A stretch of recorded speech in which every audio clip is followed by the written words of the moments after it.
What were your first impressions of Jonathan? Uh, a very unbelievable creative person, just like his brother. And I was flattered when he asked me to work on his upcoming show, Person of Interest.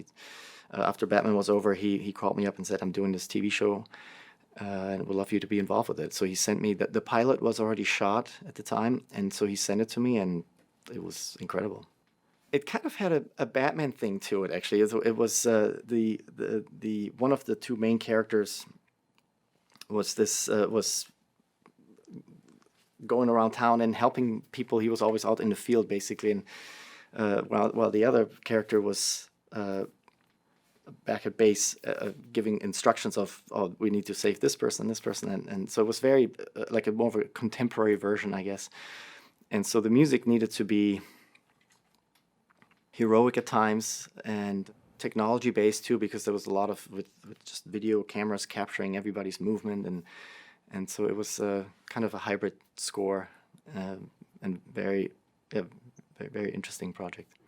So when you say technology based, does that mean a lot of synthesizer and electronic music? Correct. Yeah, exactly. We had a small orchestra.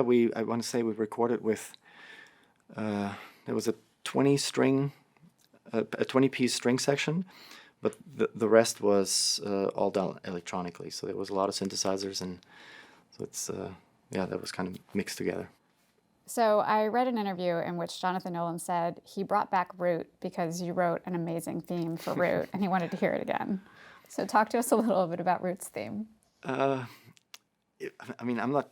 It just kind of happened, actually. I mean, it's I mean, when the character was brought in, I forgot. I think was it episode 5. In the spotting session, we just discussed of like, oh, this character needs its own theme. Like the themes that were there at the time, that it was just nothing applied to that character.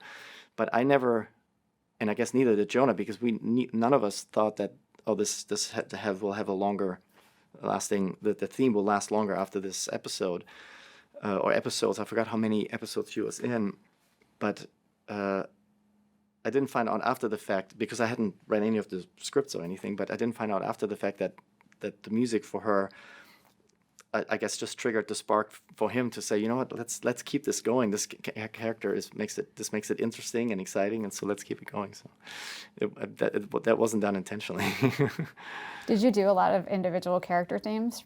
I mean, yes and no. There were 1 or 2 characters added later in the seasons that I added new themes for, but usually it wasn't. That's why with Root it was kind of, or maybe that was the start of the idea of like, oh, when we have new characters, let's make sure we have a new theme, because for other characters we knew that they were going to stay around longer, but I guess with Root it wasn't like that at the time. Yeah. So also in an interview, Jonathan Nolan said he was going to have David Bowie's Heroes be the final music in the series finale, but that what you came up with was better. So what do you recall about what you came up with for the finale?